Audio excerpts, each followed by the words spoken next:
વિદ્યાર્થી મિત્રો, આપણે ગઈકાલે નાના આંતરડામાં પાચનની ક્રિયા પૂરી કર્યા પછી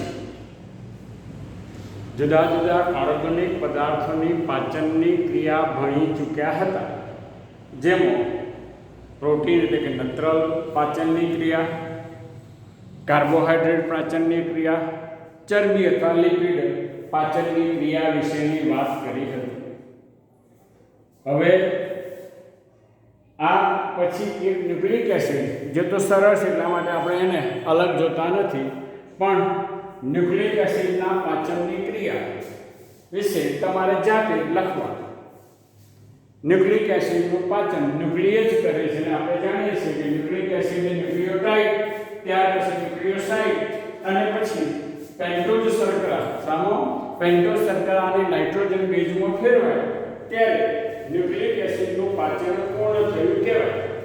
આ રીતે આપણે ન્યુક્લિક એસિડના પાચનની ક્રિયાવાળો પ્રશ્ન જાતે જ લખવાનો.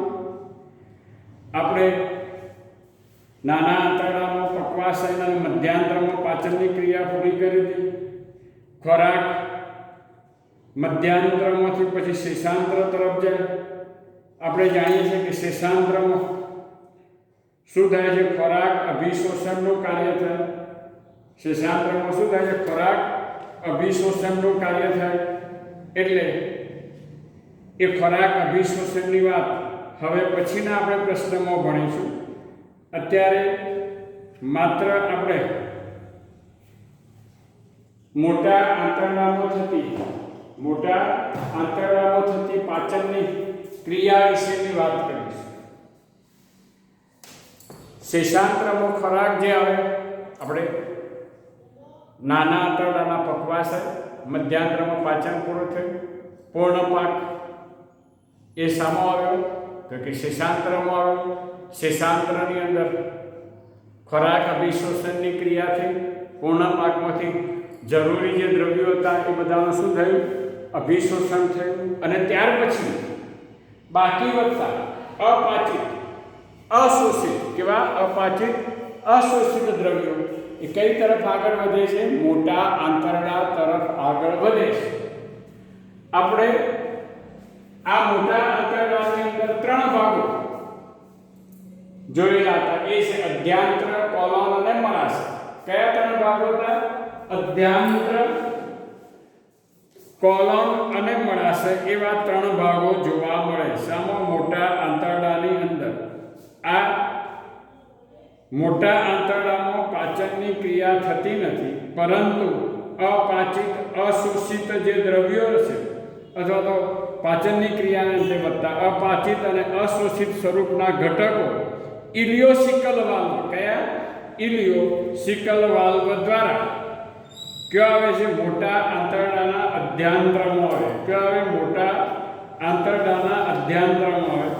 આ મોટા આંતરડાના અધ્યાંત્ર જે છે એની અંદર સહજીવી જીવાણુ વસે છે. આપણે જાણીએ છીએ કે જે પણ કેટલાક દ્રવ્યોના શોષણ સાથે સંકળાયેલા છે. આ ઉપરાંત આપણે આ મોટા આંતરડાના કાર્યો વિશેની વાત કરીએ, પણ એ પહેલો જોઈએ કે અહીંયા કયા દ્રવ્યો આવવાના છે? અપાચિત અને અશોષિત. કેટલું પાણી, ખનિજ તત્વ અને કેટલાક ઔષધો, કેટલું પાણી, ખનિજ તત્વ અને કેટલાક ઔષધોનું શોષણ કયો થાય છે? આ મોટા આંતરડામાં થાય છે. શ્લેષ્મના સ્ત્રાવ અપાચિત અને અશોષિત કણોને ભેગા કરીને જોડે છે અને શું કરે? મળ નિર્માણ કરે. એટલે કે જ્યારે મળાશયની દિવાલ દ્વારા શું થાય છે? પાણીનું શોષણ થાય ત્યારે મળ એક ઘટ બને છે. કેવું બને છે? ઘટ બને છે. જે એટલે આપણે એમ કહીએ છીએ કે જે ઘટ બનતું દ્રવ્ય છે એને મળ તરીકે ઓળખીએ. શાના તરીકે? મળ તરીકે ઓળખીએ છીએ. આમ પાણી, ક્ષાર અને ગ્લુકોઝનું શોષણ જે છે એ પણ મોટા આંતરડામાં કોલોનમાં થાય અને મળાશય જે અર્ધઘટ મળના સંગ્રાહક તરીકે વર્તે છે. શાના તરીકે? એક સંગ્રાહક તરીકે વર્તે છે. અહીંયા તેમાં થતો શ્લેષ્મનો સ્ત્રાવ મળના સરળ વહન માટે આપણે જાણીએ છીએ કે મળ એમ અધ્યાંતર ન થઈ આગળ વધે અને એ આગળ વધી કોલોનમાં આવે. કોલોનમાં પણ આપણે 3 ભાગો જોયા હતા. એ 3 ભાગોમાંથી વહન પામીને છેવટે કયો આવે છે? મળાશય.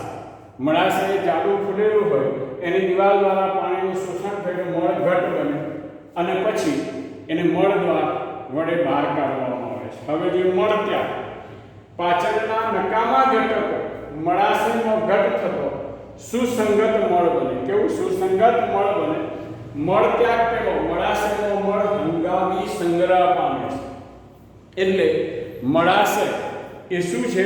મળનું હંગામી સ્થાન છે. જો થોડાક સમય માટે મળનો શું થાય છે? સંગ્રહ થાય. આ પછી સામૂહિક પરિસંકોચનની ગતિ દ્વારા, કઈ સામૂહિક પરિસંકોચન, આપણે પરિસંકોચનને શું કહેતા હતા? તરંગવત સંકોચન. કયું? તરંગવત સંકોચનની ક્રિયા અનનળીમાં આપણે ભણી ગયા હતા. મળદ્વાર ખુલ્લું થતો મળ નિકાલ થાય. આ મળનો મળદ્વાર દ્વારા બહાર નિકાલ એ એક ઐચ્છિક ક્રિયા છે અને આને મળ ત્યાગ તરીકે ઓળખવામાં. શું કહેવાનું? મળ ત્યાગ તરીકે ઓળખવામાં આવે છે. આ રીતે આપણે મોટા આંતરડાની અંદર થતી જે ક્રિયા છે એ ક્રિયા વિશેની વાત કરી. હવે આપણે આગળ જોઈએ. હવે આપણે પૂર્ણ પાકમાંથી ખોરાક અભિશોષણની ક્રિયા વિશેની વાત કરીએ. તો કે પાચનની ક્રિયાની અંતિમ નિપજો ને નાના આંતરડાના શ્લેષ્મ સ્તરમાં આવેલા રસાંકુરો દ્વારા રુધિર કે લસિકામાં દાખલ કરવાની ક્રિયાને અભિશોષણ કહીએ છીએ.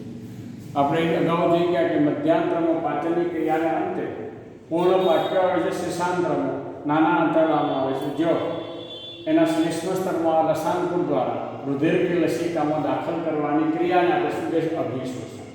આ કેવી ક્રિયા છે? કે આ સક્રિય કે નિષ્ક્રિય વહન કે સાનુકૂલિત વહનની ક્રિયા દ્વારા થાય છે.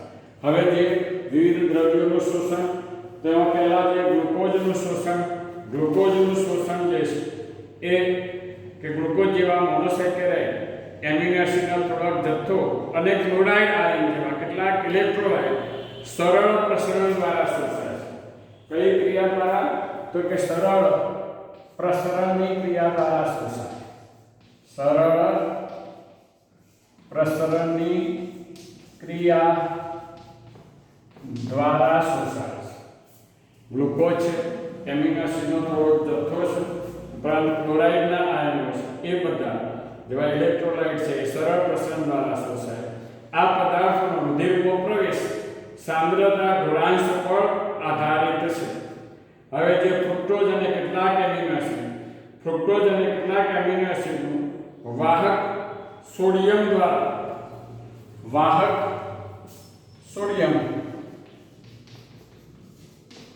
અથવા તો કે વાહક અણુ દ્વારા શું થાય છે? શોષણનું કાર્ય થાય છે. આ પ્રક્રિયાને સાનુકૂલિત વહન પણ કહે છે. આને શું કહીએ છીએ? સાનુકૂલિત વહન. સાનુકૂલિત વહન કોના દ્વારા? વાહક સોડિયમ વાહક દ્વારા અથવા વાહક અણુઓ દ્વારા થતા શોષણને આપણે સાનુકૂલિત વહન તરીકે પણ ઓળખીએ છીએ. 3. પાણીનું વહન આશ્રુતિ ઢોળાંશ શાને આધારે થાય છે? આશ્રુતિ ઢોળાંશ ને આધારે થાય છે. હવે જે સક્રિય વહન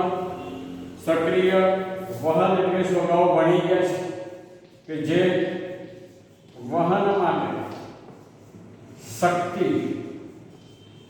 અથવા એટીપી વાપરવી પડે તેને સક્રિય વહન કહીએ છીએ. આ સંકેન્દ્રણ ઢોળાંશની વિરુદ્ધ દિશામાં, કેવા? સંકેન્દ્રણ ઢોળાંશની વિરુદ્ધ દિશામાં થાય છે અને તેથી શક્તિની આવશ્યકતા રહે છે. વિવિધ પોષક ઘટકો જેવા કે ગ્લુકોઝ જેવા મોનોસેકેરાઇડ, મોટાભાગના એમિનો એસિડ, સોડિયમ જેવા ઇલેક્ટ્રોલાઇટનું રુધિરમાં શોષણ સક્રિય વહન દ્વારા થાય છે. હવે જો ફેટી એસિડ અને ગ્લિસરોલ તે પાણીમાં અદ્રાવ્ય હોવાથી રુધિરમાં શોષી શકાતા નથી, પરંતુ સૌપ્રથમ તે નાના નાના બિંદુઓ સાથે સંકલિત થઈ નાના આંતરડાના શ્લેષ્મ સ્તરમાં પ્રવેશે, જેને કહે છે મિશ્રણીય ઘટકો, મિસેલસ તરીકે ઓળખવામાં આવે છે. મિસેલસ ફરીથી પ્રોટીન આવૃત થઈ આમપાક કણો કે કાયલોમાઇકોન તરીકે ઓળખાતા ચરબીના ગોળકોમાં ફેરવાય છે. તેઓ રસાંકુરોના લસિકા વાહિનીઓ એટલે કે પયસ્વિનીઓમાં વહન પામે છે અને લસિકા વાહિનીઓ શોષાયેલા ઘટકોને છેવટે રુધિરમાં ઠાલવે છે. હવે જે આ સાથે સંકળાયેલા અંગો તો કે પદાર્થોનું અભિશોષણ પાચન માર્ગના વિવિધ ભાગો જેવા કે મુખ, જઠર, નાનું આંતરડું, મોટા આંતરડામાં થાય છે, પરંતુ મહત્તમ શોષણ નાના આંતરડામાં એક દિશામાં થાય છે, શેષાંતરમાં થાય. સૌથી વધારે અભિશોષણનું કાર્ય કયો થાય? શેષાંતરમાં થાય, કારણ કે શેષાંતરના શ્લેષ્મ સ્તરમાં શું આવેલા છે? રસાંકુરો તેમજ પ્રચુષી કોષો. કયા કોષો? પ્રચુષી કોષો એ આ શ્લેષ્મ સ્તરમાં આવેલા છે. આને કારણે શું થઈ શકે છે? વધારે ખોરાક અભિશોષણનું કાર્ય થઈ શકે છે. અસ્તુ.